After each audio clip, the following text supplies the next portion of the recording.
Welcome to A Way Forward. I am Maaria, your host.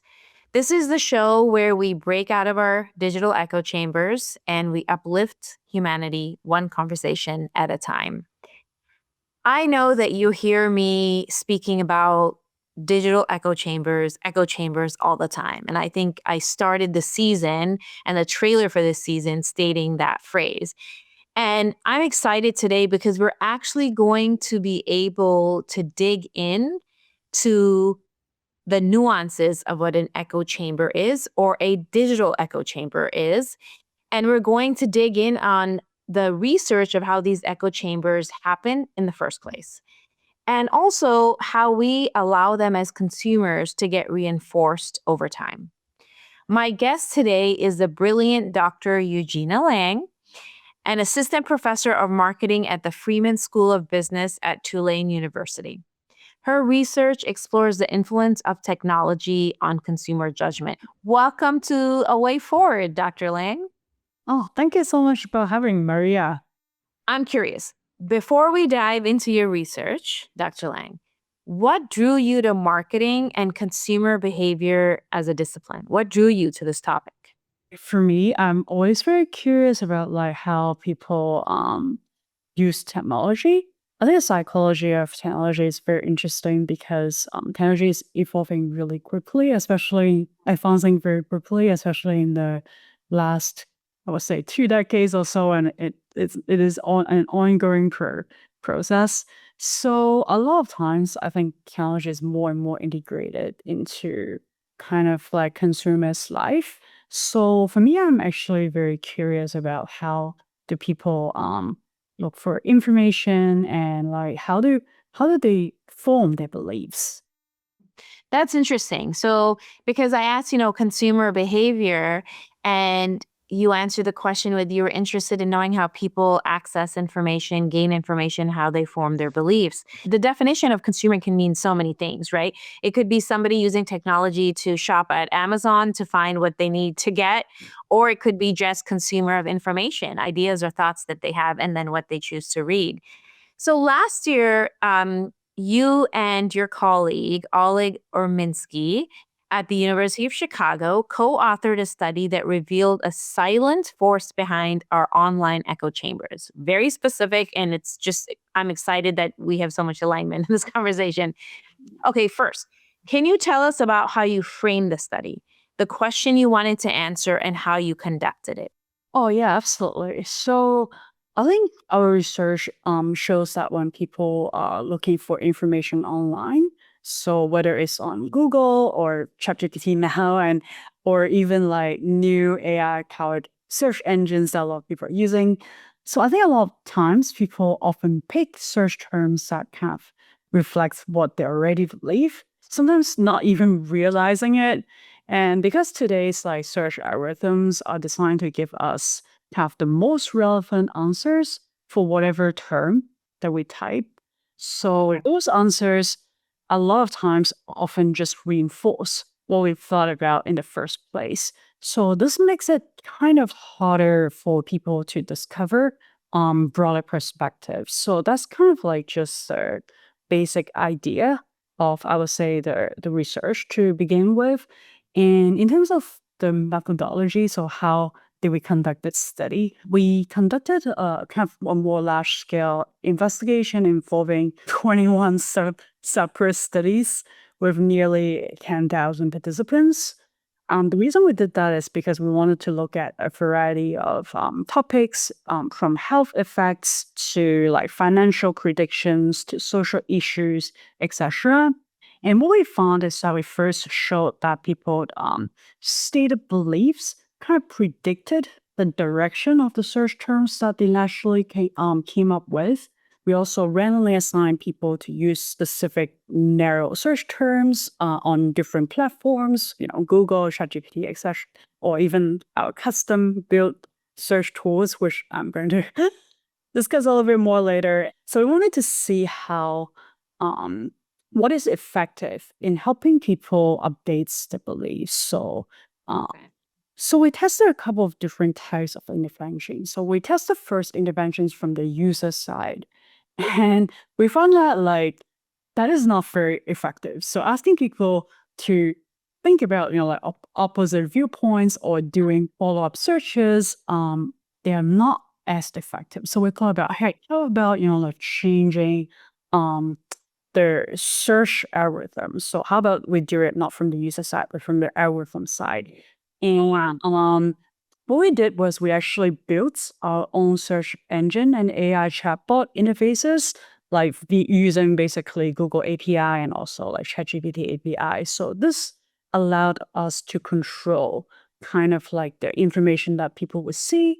And we showed that like if we gave people broader, more balanced, like results, then their final beliefs would be a little bit less skewed and a little bit more updated compared to those who saw like a narrow results matching their query. So that's, I think, the more interesting thing that we did. We also showed that this effects actually has some consequence on their behavior. So we ran a study where people who searched for caffeine health benefits were more likely to choose a caffeinated drink as like a take-home, like gift, than those who search like caffeine risk, for example. So this is so fascinating, let me tell you, because we're talking about the way that information is absorbed and when people seek information, and then also how they form their beliefs and they're influenced. And so according to your study, you're saying that people searched based on their beliefs already. So it's almost like, so we have an opinion and we want to reaffirm the opinion. We want the digital world to give us a high five and say we're correct. So we usually search without knowing it in a way that actually says what we actually believe. So if we say X group of people from this culture are dangerous, we would say, give me dangerous examples of people from this culture, or are these people dangerous? And then you get all of these people saying a bunch of things about how people are dangerous, and that'll come to your feed. That is so interesting. And then secondly, you stated that if we encourage people to say, well, think about different things, like, why don't you Google that these certain people from this culture are actually very generous and kind? People are not going to search that. But if you show them information or articles that are in their algorithms or their feed of generous and kind people, that are not made up, we want facts, generous and kind people, then you will be more open to challenging your beliefs. I think one thing that I do want to clarify though is that I think there are actually two parts to this effect. So the first part is that people come up with kind of like a search terms Okay. consistent with their prior beliefs. And then the second part is that maybe showing people broader information could change that beliefs. So in the context that we study, we specifically stay a little bit away from really politically charged topics.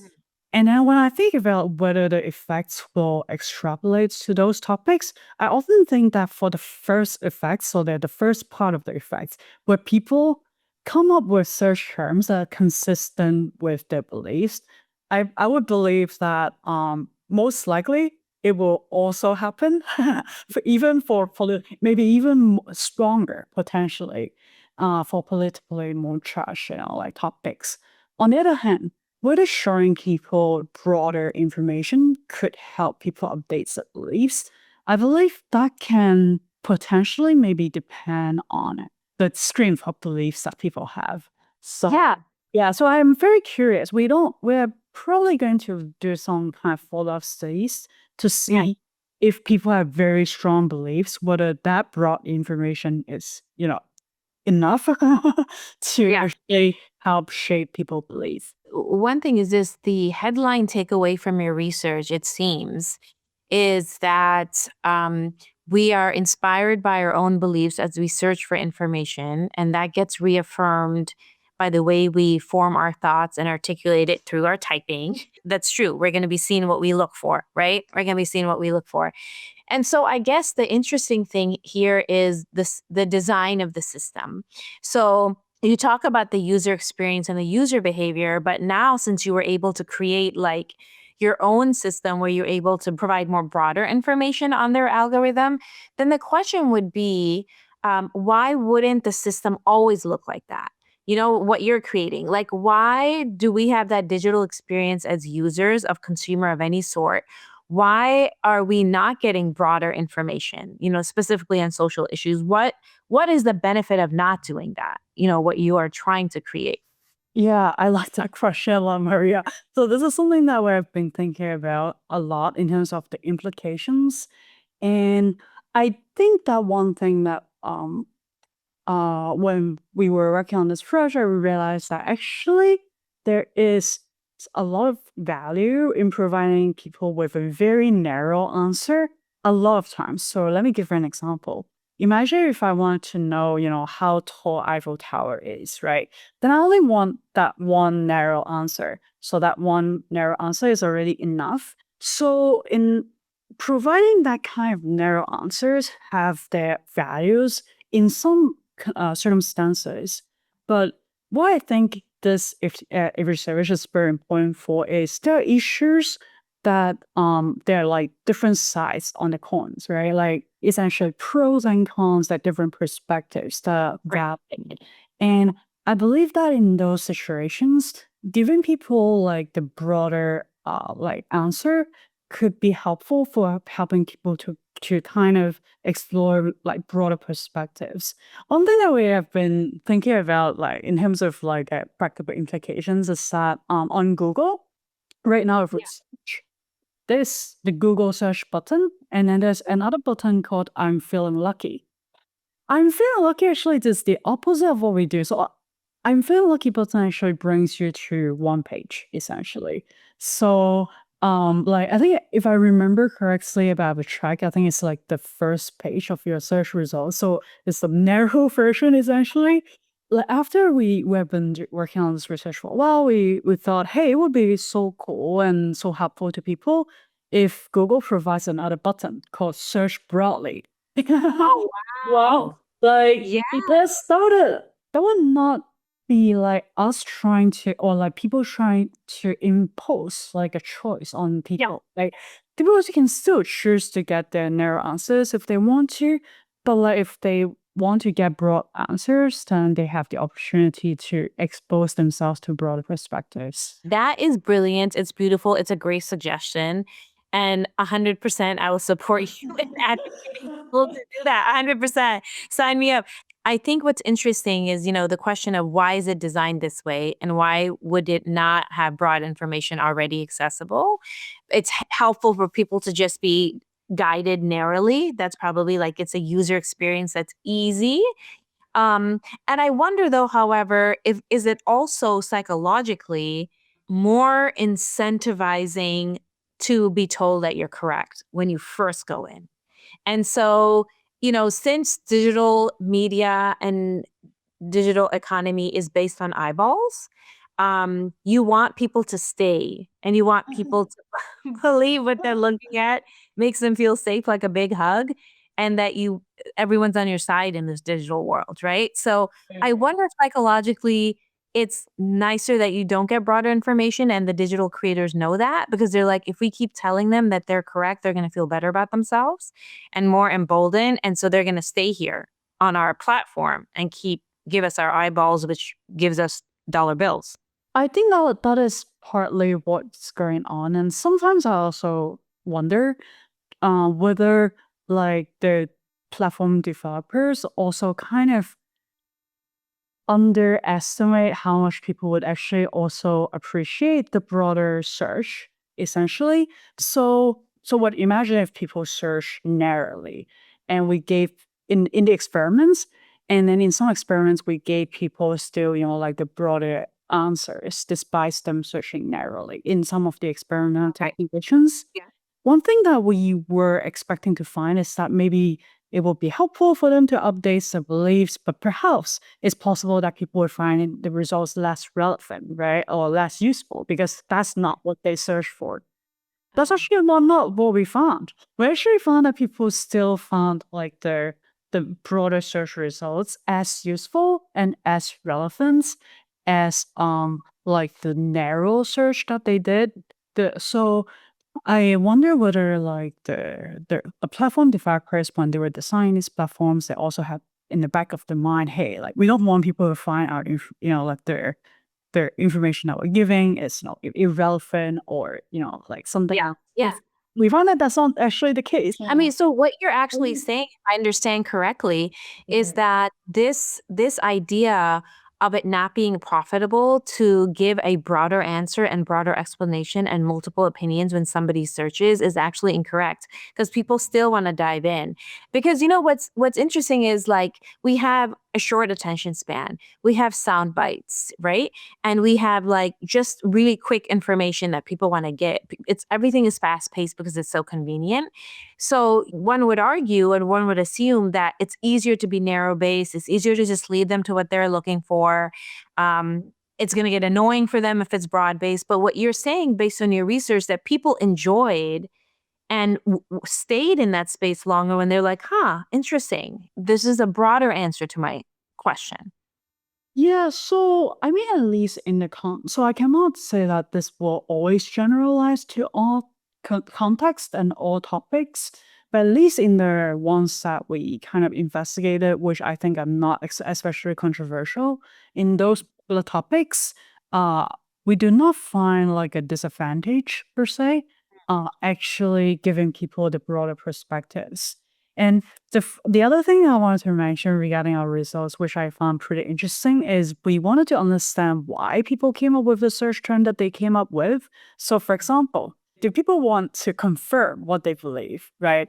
Like maybe I want to Confirmation bias. Oh, exactly. Confirmation bias. Maybe I want to look for, evidence to confirm my beliefs. And what we find is that surprisingly, that's actually almost always less than 10% of the participants, around like 5 to 11%, if I remember correctly. And majority of time, I think the biggest reason is that it's just the first thing that people came up in their mind.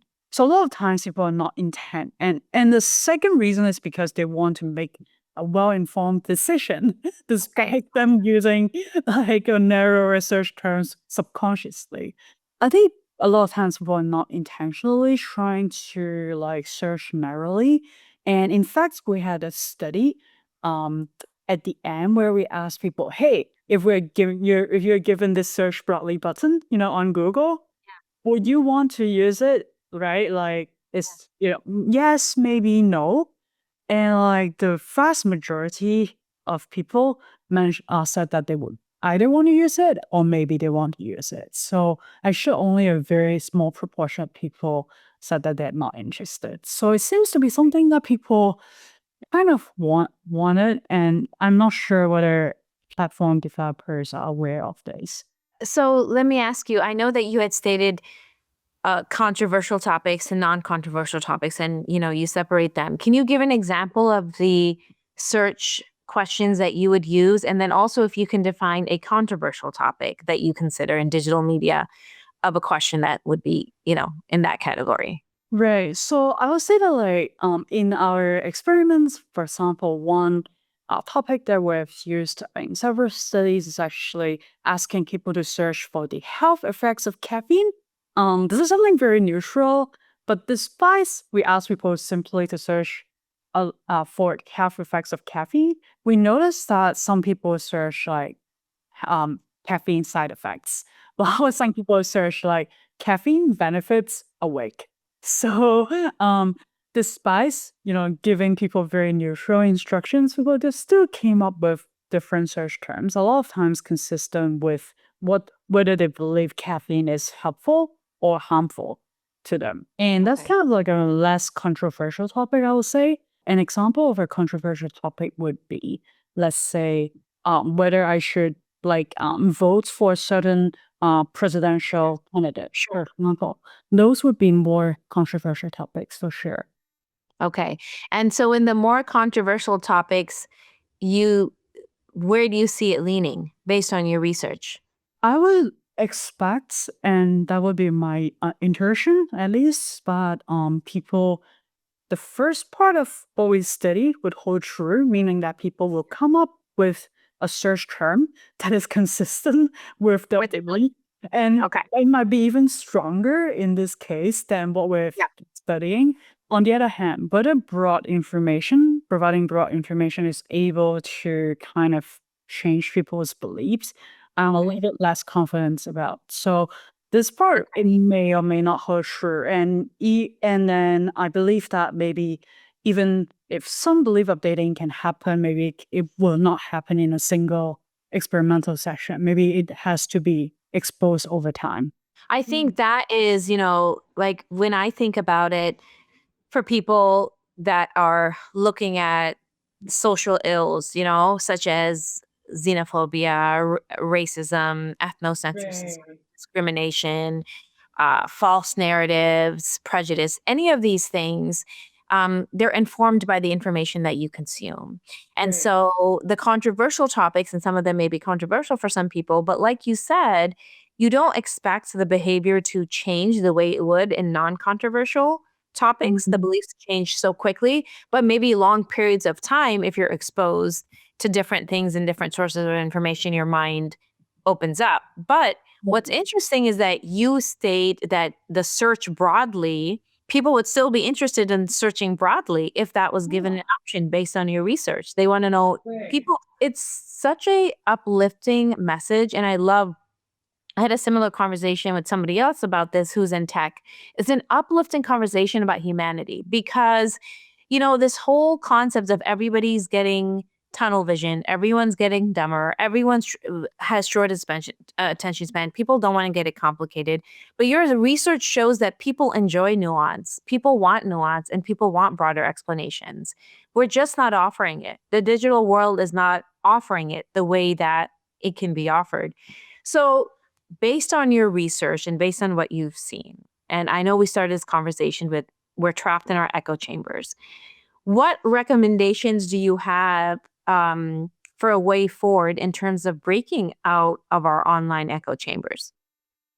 If I were to give like an audience kind of like some kind of takeaway on Yeah. breaking their own echo chamber, I would say that like perhaps try to be more aware of your own kind of searching habits and also realize how specific words that you choose can subtly shape the information that you perceive, that you receive. So, for example, like when I was working on this project, at some point of time, I was like, oh, like there has been a lot of like, it was a long time ago, like some people mentioning, hey, like you should invest into, let's say, Bitcoin, whatever. Invest into it, you should not invest into it, right?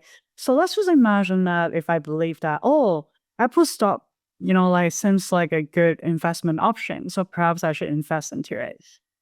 I realize I do have the tendency to search if I want to decide whether to, invest into it. I'm more likely to search who Apple stock goes up, right?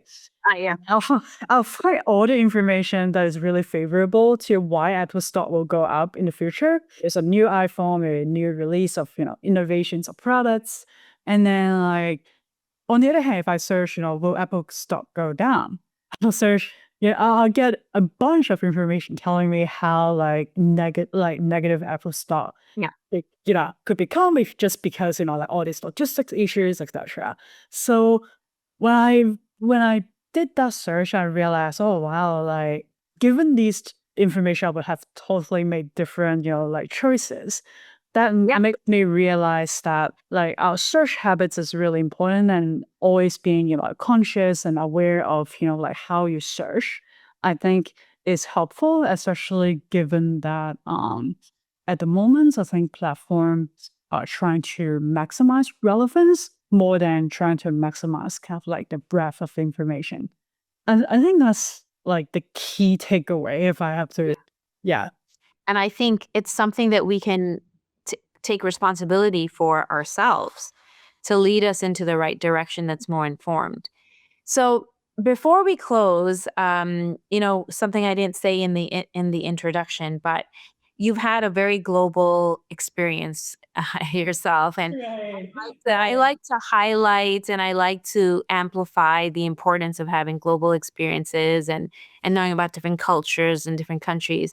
I know that you've studied and lived in Hong Kong. You have also lived in Spain and the Netherlands and Switzerland and Chicago. And you are blessed and you're lucky.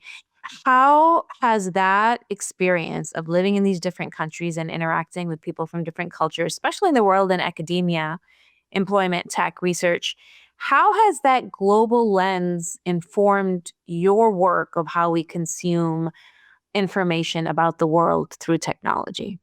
That's a great question. I think I realized that people living in different parts of the world, um I think I realized that people experience kind of like the same world, but through a lot of different information and different assumptions, and different frames. And when I was living in different parts of like the world, and I realized that technology has the power to enable us to kind of reach kind of like some kind of factual foundation, but it doesn't always realize that potential. So that kind of naturally makes me interested in like kind of how information tools shape what people come to believe. But nothing beats what you shared is like, having a broad question, a broad experience, a curiosity, and then also traveling and living in these different places and interacting. Like I said, multiculturalism is this valuable tool,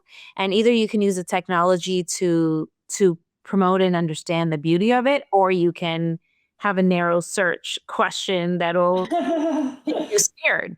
You know, what, if any, last message would you give to someone who wants to use technology to also get to know the world? What would you say to them? I think that is good to always keep being having a critical mind when you're like doing search about the world, because a lot of times like we're only seeing one side of the story. So of course it's difficult not to be able to when you have not experienced the other part of the world, right? Like in person. But then I think before people is like form their judgment about certain, like countries, certain people live in certain countries, behaving in certain ways. I think try to when you're doing those searches, like try to really think about like how you're searching and whether the information that you search, whether you really believe that it reflects the entire story. That's beautiful. Thank you so much, Dr. Lang. No, thank you so much, Maria, for this wonderful podcast.